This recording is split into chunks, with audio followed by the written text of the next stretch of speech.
In the last 20-something years of traveling the world talking about chastity, this has got to be the number one question we get. How far is too far? Where do you draw that line? And a lot of times when we approach this subject ourselves, we have this attitude, well, look, if it's a mortal sin, I don't want to do it. But if it's a venial sin, I don't want to miss it, And that's probably not the best attitude. So today, we're going to take a deep dive into the subject. We're going to get specific on this. Now, before we dive in, though, I want to thank two of our newest sponsors to the Lust is Boring podcast. First of all, our good friends at Real Life Catholic. Chris Stefanik's been a good friend of mine for 20 plus years. And this Advent, they're coming out with a new program. It's kind of a coaching series that they're offering for free called Living Joy. Now, Advent, Christmas, is obviously supposed to be a very joyful time in life, but a lot of people struggle. Some depression, a lot of loneliness sometimes, wishing their life was different than it was. How do we combat that?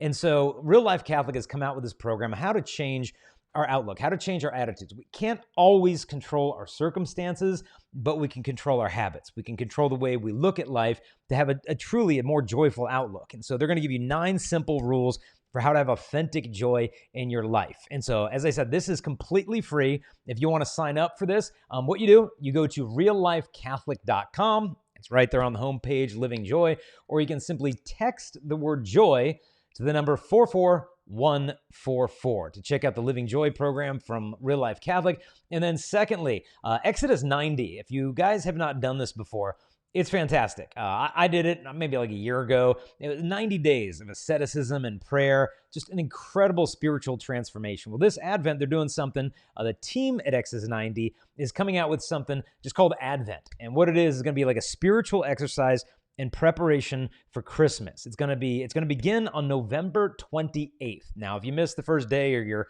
listening to this a bit late, you can still sign on and do this program. And it's just a way to prepare for Advent just really intentionally. There's readings, there's prayers, there's reflections to help you prepare for the coming of Christ like never before. Because if you're like me, a lot of times Christmas comes and you're like, oh, I wish I did a little bit more, to get ready for Christmas. Or Easter comes and like, well, maybe that wasn't the best Lent ever for me. Well, let's be, really intentional in preparing for our Lord's coming. So to check it out, just go to exodus90.com/Jason. And I'll put that link in the show notes as well.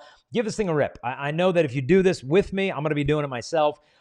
It's just going to be a more fruitful Advent, hopefully, than we've ever had before. So check out exodus90.com/Jason Evert. And then reallifecatholic.com to check out the Living Joy coaching program, 9 simple steps to find real joy in life. Now, on to today's subject. How far is too far? Give me specifics. Well, before we get into specifics, we're going to do a couple things. First, I want to kind of warm up your conscience, so to speak. Now, what I mean by that is, oftentimes we'll be speaking to these high schools, junior highs, colleges, and, we'll get this question, well, how far is too far? Like, can I do this? Can I do that? And I think we need to begin this way. I was speaking at a junior high in Washington, D.C., and these 3 7th grade girls come up with me after the talk. And they're like, Jason, is it okay for us to hook up and make out with different boys at the party? Okay, they're 12. I said, okay. Well, let's say the boy you're going to marry one day doesn't go to that party. Let's say the boy you're going to marry goes across the street to that public school. And right now, he's with an 8th grade cheerleader who wants to hook up and make out with him. I go, what do you think about that other girl who's with your future husband right now? She was like, I'd kick her butt. And I'm like, easy, Tiger. Okay, so wait a minute. All of a sudden we have this stirring in us for desire for purity, at least for somebody else, a future spouse. Then we went to high school in Chicago. It's an all-boys high school, 800 boys. After the talk, guy raised his hand. He said, okay, Jason, your talk was fun, but can we get specific? I said, sure. He said, I want to know exactly how far I can go with my girlfriend.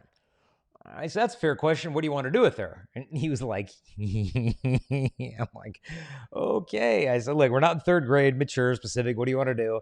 And he's like, cool. Can we do this and this and this? And he goes through his whole list of sexual things. I said, that's charming. Slow down. Pick one. And he's thinking about it. He said, okay, this. And I said, well, I'm going to have you answer your own question. Do you want to get married one day? He said, yeah, I'm going to get married. I said, now, if you're going to get married, that means your future wife, she's out there somewhere right now, isn't she? Now, for the first time ever, he thought about his future bride. And he said, yeah, she is out there. Cool. And I go, but let's say she doesn't live here in Chicago. Let's say she's wrong from California. School's getting out right now. She's coming home from class with her boyfriend, who's a guy you're never going to meet. And he's got his arm around your future wife, and he's saying, "Baby girl, you're so beautiful. I love you so much." And and she's like, "Oh, you're so sweet." And he walks her home and sits her on the couch. She's like, "Hey, baby girl, are you feeling fine? Because you looking fine." And the girl's like, "Oh, stop." And I said to the guy, I said, "Okay, how far is too far for him to go with her tonight? Would that bother you? That you know what's going on that couch? He's basically emotionally manipulating your future wife into doing that sexual thing with him, trying to make her think that if she gives him that, he'll like her more when he's just using her more." I go, "Does that bug you?" And he was like, I don't know." I'm like, "You don't know? That guy doing that with your future wife doesn't bother you?"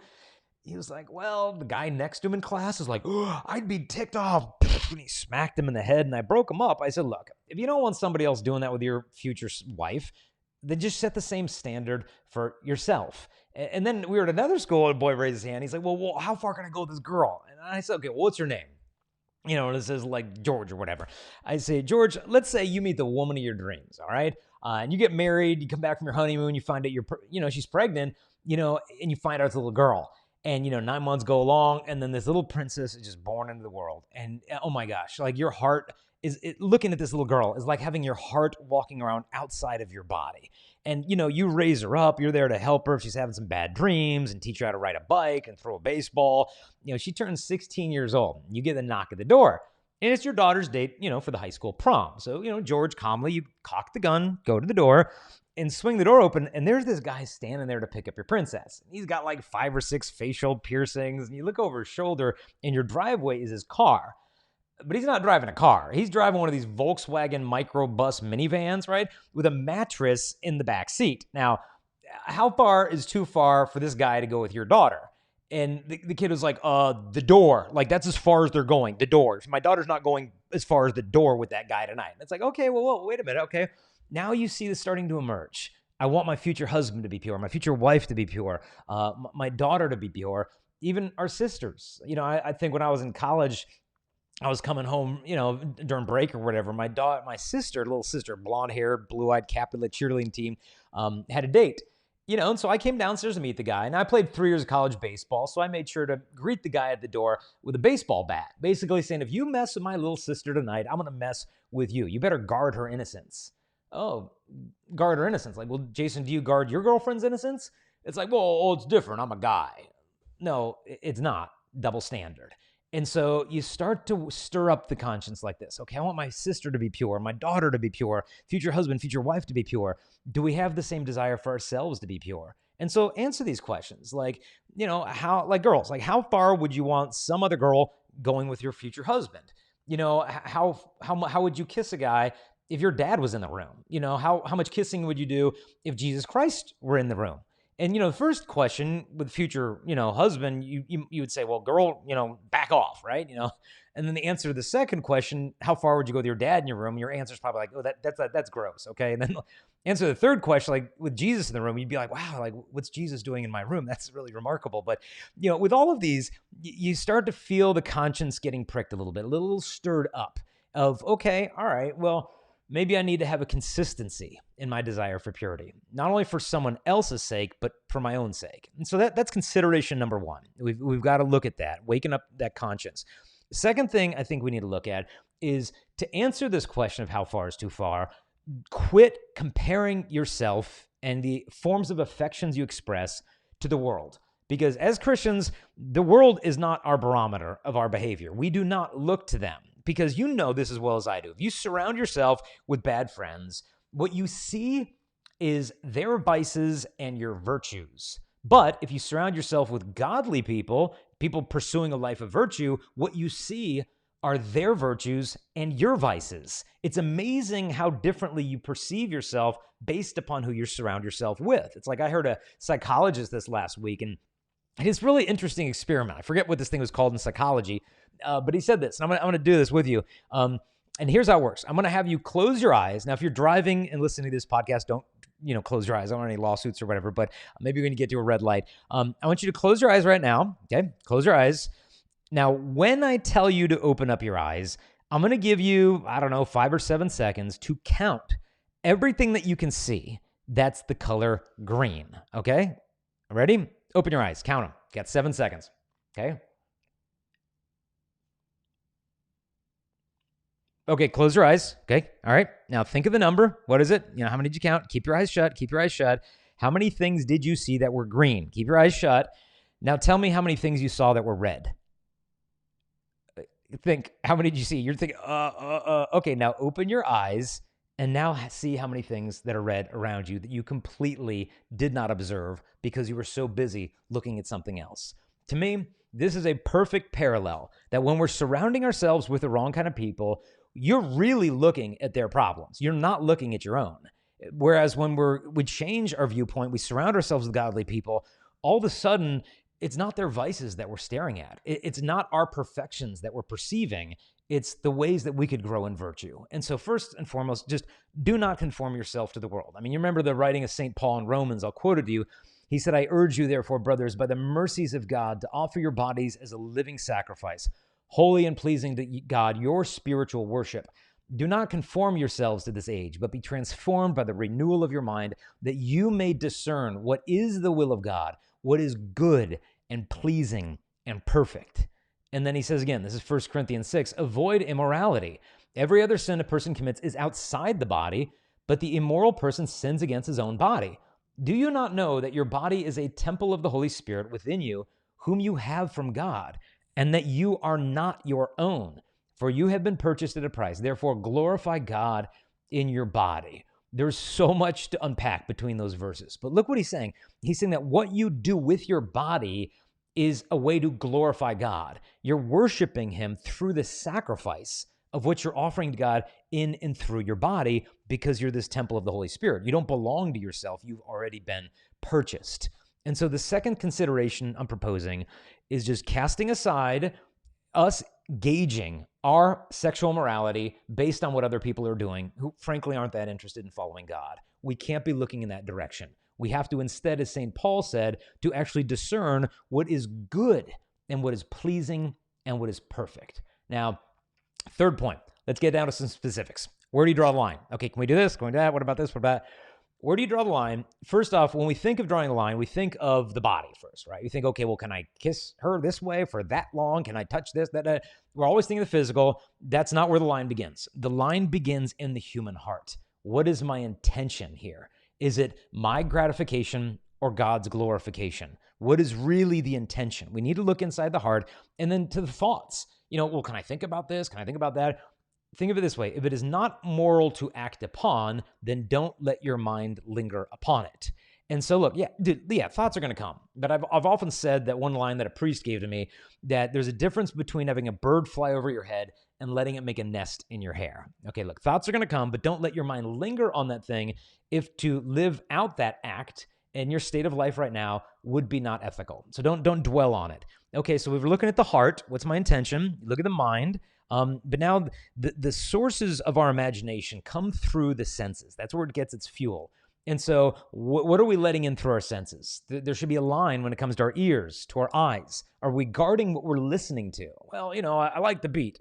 I like to work out to this music. I know it, really degrades women, but man, it's a really, gets me into the music and I have a good workout. Not going to fly. If it does not glorify God, if it's not respectful to women in general, it's not respectful to Our Lady. It has no place in our playlist. And so we got to delete that thing out. Just get rid of it. Now, in terms of the eyes, you want a good quote that's going to kick you in the pants here? We got St. Augustine. He said, don't say that you have a chaste mind. Chaste meaning pure. Don't say that you have a chaste mind if you have unchaste eyes, because an unchaste eye is the messenger of an unchaste heart. And so, okay, we got to look here. Heart, mind, eyes, ears, senses. And then once we start to lay that framework, now we can look at the physical expressions of intimacy. How far is too far? I'm going to try to draw a clear line. Passionate kissing should be reserved for the sacrament of marriage.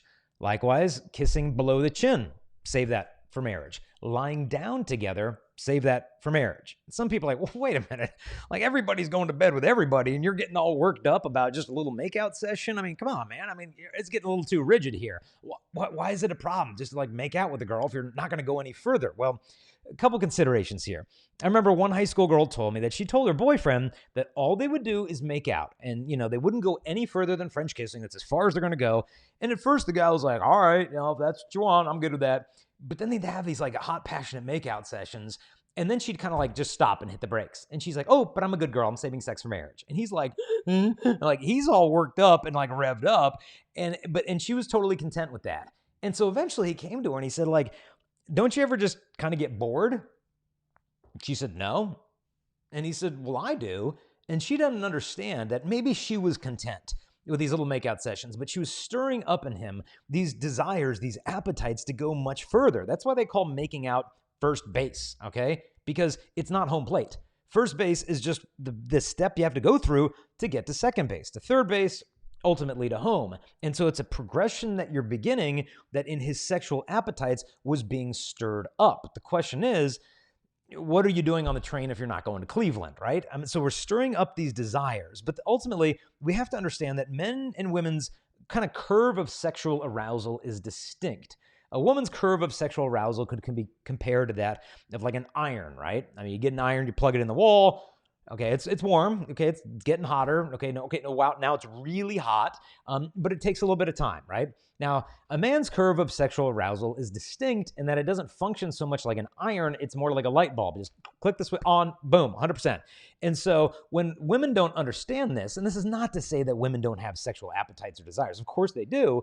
It can become just as intense as a man, but typically it's more contextual, meaning in the context of a relationship. And that if there's other parts not in the right place, a lot of times it doesn't get as exciting.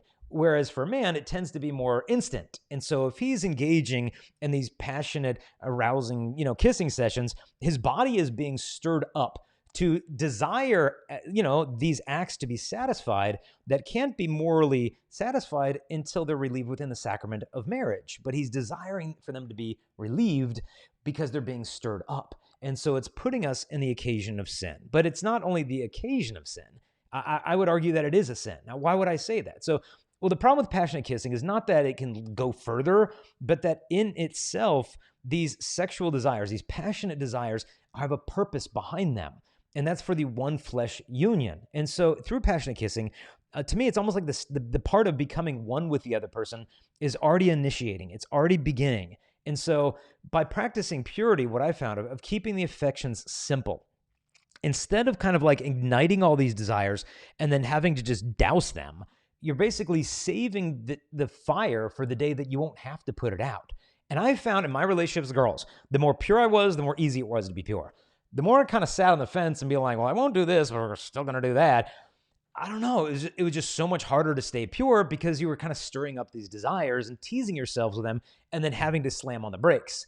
And it's almost like, I remember I was at some school and the kid was asking me, well, how far can you go? And, I said, okay, well, I want you to get up. Okay, I want you to get on this side of the classroom and I want you to run towards that wall as fast as possible. And I'm going to tell you when to stop. And so I told the kid to start running and he starts booking towards this wall. He's showing all the kids how fast he is. And I wanted to tell him to stop about 12 inches before the wall, right? And so he's running for it and he's not hearing me say stop. And so he starts slamming on the brakes like 8 feet before the wall so he can barely stop before he hits it.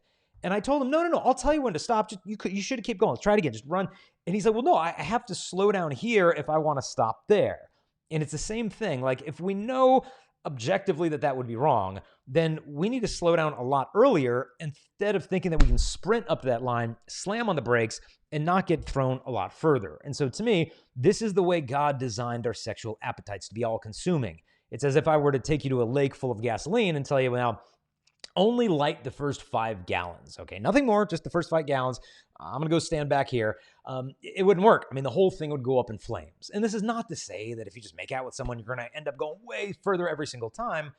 No, it's just that if we guard that innocence and if we want to preserve that mystery of the relationship of purity, glorifying God through our actions, then the question isn't how close can we get to that line that's objectively sinful, but how can I guard my soul and the soul of the person that I love from ever being able to fall into that area? And yeah, look, like I said, temptations are bound to come, but we have to begin to have the prudence because they say pride comes before a fall. And to all of this, some people will say, oh, come on, man. I mean, what is the big deal just making out with somebody? Isn't there something in you that wants it to be a big deal? Isn't there something in you that wants the simplest of kisses to be an infinitely big deal? And I think sometimes we get so hung up on rules and boundaries that we kind of miss the point. I remember my wife and I in the book, How to Find Your Soulmate Without Losing Your Soul, wrote this paragraph to the women.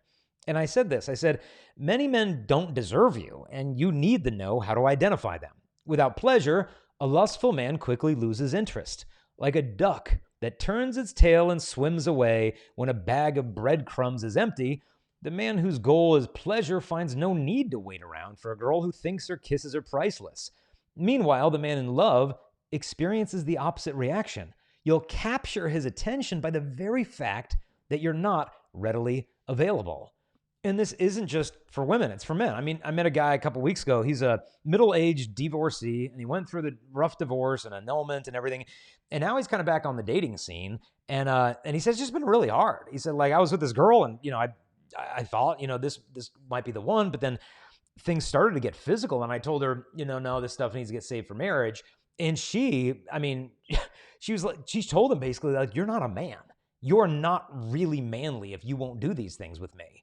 And, thanks be to God, he was firm in his identity of knowing, look, my manhood is not established by sexually taking advantage of some middle-aged woman who wants to throw herself at me. That's not what proves my masculinity. Not conquering a woman for the sake of myself, but conquering myself for the sake of a woman. So his ability to restrain from those acts was proving his manhood. She just had a broken notion of masculinity. And so chastity and purity will help sometimes bring these things up to the surface. But, as I had mentioned, in terms of this line, what we've got to really guard is that occasion of sin. I'll never forget, just a couple months ago, I met this college girl. She came up to me after the talk at her university, and she just wanted some advice because she said, with my boyfriend and I, she said, look, we're not doing all this bad stuff or whatever. She said, we're really trying to grow closer to God. I mean, our prayer lives are taken seriously. She said that the final frontier, she said, it feels like we're fighting right now, is not like the sin, the objectively real bad stuff. She said it's that affection we have of wanting to be near it, at least, to know that, yeah, we're not doing that, but we're pretty darn close to it. And so she said, we would, be together at night by ourselves, sitting on a couch in the common room or over his house off campus, and it's late at night, and, we're close to each other, but we're not doing all that bad stuff. And he says, we're so close to where mistakes happen. And, sometimes they do. But she said, really having a hard time just renouncing that affection for the sin that I still retain. What do we do there? And one of the things I encourage you to do is contemplate the holy ones, meaning imagine the affection that St. Joseph would have had for Our Lady, the reverence that he would have had for her. Think of the parents of St. Therese. Like, how would they have dated each other? Quit looking at the world. Start considering how saintly couples would have loved each other. And I think by doing this, you'll end up guarding the mystery of this relationship. I think a great analogy for this is what C.S. Lewis gives us in his book, The Great Divorce. And in it, these people get like kind of a bus ride through hell and heaven, and they meet all kinds of people. And there's this encounter between this angel and this lizard, which is lust. And it's really powerful. It's going to take a couple minutes, but I want to read this to you because I think this C.S. Lewis and the beauty and the gift of his literary skills could say it much better than myself. Listen to what he says. He said, I saw coming toward us a ghost who carried something on his shoulder. Like all ghosts, he was unsubstantial, but they differed from one another as smokes differ. Some had been whitish. This one was dark and oily. What sat on his shoulder was a little red lizard, and it was twitching its tail like a whip and whispering things in his ear. As we caught sight of him, he turned his head to the reptile with a snarl of impatience. Shut up, I tell you, he said. It wagged its tail and continued to whisper to him. He ceased snarling and presently began to smile. Then he turned and started to limp westwards away from the mountains. Off so soon? Said a voice. The speaker was more or less human in shape, but larger than a man, and so bright that I could hardly look at him. His presence smote on my eyes and on my body too, for there was heat coming from him as well as light, like the morning sun at the beginning of a tyrannous summer day. Yes, I'm off, said the ghost. Thanks for all your hospitality, but it's no good, you see. I told this little chap, here he indicated the lizard, that he'd have to be quiet if he came, which he insisted on doing. Of course, this stuff won't do here, I realize that, but he won't stop. I shall just have to go home. Would you like me to make him quiet? Said the flaming spirit, an angel, as I now understood. Of course I would, said the ghost. Then I'll kill him, said the angel, taking a step forward. Oh, look out. You're burning me. Keep away, said the ghost, retreating. Don't you want him killed? You didn't say anything about killing him at first. I hardly meant to bother you with anything so drastic as that. It's the only way, said the angel, whose burning hands were now very close to the lizard. Shall I kill it? Well, that's a further question. I'm quite open to consider it, but it's a new point, isn't it? I mean, for the moment, I was only thinking about silencing it because up here, well, it's so damn embarrassing. May I kill it? Well, there's time to discuss that later. There is no time. May I kill it? Please, I never meant to be such a nuisance. Please, really don't bother. Look, it's gone to sleep of its own accord. I'm sure it'll be all right now. Thanks ever so much. May I kill it? Honestly, I don't think there's the slightest necessity for that. I'm sure I shall be able to keep it in order now. I think the gradual process would be far better than killing it. The gradual process is of no use at all. Well, don't you think so? I mean, well, I'll think over what you've said very carefully. I honestly will. In fact, I'll let you kill it now, but as a matter of fact, I'm not feeling frightfully well today. I would be silly to do it now. I'd need to be in good health for the operation, some other day perhaps. There is no other day. All days are present now. Get back, you're burning me. How can I tell you to kill it? You'd kill me if you did. It is not so. Why, you're hurting me now. I never said it wouldn't hurt you. I said it wouldn't kill you. Oh, I know, you think I'm a coward. But it isn't that. Really, it isn't. I say, let me run back to tonight's bus and get an opinion from my own doctor. I'll come again the first moment I can. This moment contains all moments. Why are you torturing me? You're jeering at me. How can I let you tear me to pieces? If you wanted to help me, why don't you kill the damn thing without asking me before I knew? It would be all over by now if you had. I cannot kill it against your will. It is impossible. Have I your permission? The angel's hands were almost closed on the lizard, but not quite. Then the lizard began chattering to the ghost so loud that even I could hear what it was saying. Be careful, it said. He can do what he says. He can kill me. One fatal word from you, and he will. Then you'll be without me forever and ever. It's not natural. How could you live? You'd be only a sort of a ghost, not a real man as you are now. He doesn't understand. He's only a cold, bloodless, abstract thing. It may be natural for him, but it isn't for us. Yes. I know there are no real pleasures now, only dreams, but aren't they better than nothing? And I'll be so good. I'll admit I've sometimes gone too far in the past, but I promise I won't do it again. I'll give you nothing but really nice dreams, all sweet and fresh and almost innocent. You might say quite innocent. Have I your permission? Said the angel to the ghost. I know it will kill me. It won't. But supposing it did? You're right. It would be better to be dead than to live with this creature. Then I may? Damn and blast you. Go on, can't you? Get it over. Do what you like, bellowed the ghost, but ended whimpering, God help me, God help me. Next moment, the ghost gave a scream of agony, such as I have never heard on earth. The burning one closed his crimson grip on the reptile, twisted it, while it bit and writhed, and then flung it, broken-backed, onto the turf. Ow, that's done for me, gasped the ghost, reeling backwards. For a moment, I could make out nothing distinctly. Then I saw between me and the nearest bush, unmistakably solid but growing every moment soldier, the upper arm and the shoulder of a man. Then brighter still and stronger, the legs and hands. The neck and golden head materialized while I watched, and if my attention had not wavered, I should have seen the actual completing of a man, an immense man. Naked, not much smaller than the angel, what distracted me was the fact that at the same moment something seemed to be happening to the lizard. At first, I thought the operation had failed. So far from dying, the creature was still struggling and even growing bigger as it struggled. And as it grew, it changed. Its hinder parts grew rounder.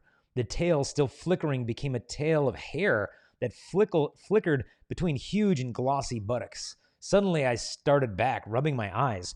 What stood before me was the greatest stallion I've ever seen. Silvery white, but with mane and tail of gold. It was smooth and shining, rippled with swells of flesh and muscle, whinnying and stamping with its hooves. At each stamp, the land shook and the trees dindled. The new-made man turned and clapped the new horse's neck. It nosed its bright body. Horse and master breathed each into the other's nostrils. The man turned from it, flung himself at the feet of the burning one, and embraced them. When he rose, I thought his face shone with tears, but it may have been only the liquid love and brightness, one cannot distinguish them in that country, which flowed from him. I had not long to think about it. In joyous haste, the young man leaped upon the horse's back. Turning in his seat, he waved a farewell, then nudged the stallion with his heels. They were off before I well knew what was happening. There was a writing, if you like. I came out as quickly as I could from among the bushes to follow them with my eyes, but already they were only like a shooting star far off in the green plain. And soon, among the foothills of the mountains, then still like a star, I saw them winding up, scaling what seemed impossible steeps, and quicker every moment till near the dim brow of the landscape, so high that I must strain my neck to see them, they vanished, bright themselves into the rose brightness of the everlasting morning. And later on, C.S. Lewis in the book added, "What is a lizard compared to a stallion? Lust is a poor, weak, whimpering, whispering thing, compared with that richness and energy of desire which will arise when lust has been killed." Beautiful. Lust is weak, whimpering, compared to the richness of desire, of passion, of pure passion that will arise when that lust has been killed. It reminds me of an email I got from a guy when he told a girl that he wouldn't do the physical stuff with her. Listen to what the girl said to him. Here's what he said. He said, all the guys she dated, she secretly, before him, she said she secretly was disgusted by these other guys because they were whiny and petulant into coaxing her into sex. But she wrote that she finds my, quote, challenging self-restraint and respect of her person to be very masculine, and it makes her love me more. And so it reminds me also what a female college student said to me. She said, remaining chaste in a relationship makes it so simple and beautiful. It's like reliving the feeling of a first kiss over and over without the weight of impurity haunting you. It's a beautiful thing. And so to me, the reason why we choose purity is not simply because it is good and true, but it is beautiful. And so when we approach this question of how far is too far, I really want to challenge you to finish the sentence. Because if you ever notice, how far is too far is an incomplete sentence. How far is too far before what? Before I lead her to God? That's not what we're asking. How far is too far before I honor and respect her? That's not what we're asking. What we're actually asking is how far can we go towards sin? How close can we get before we do something that we're really going to regret?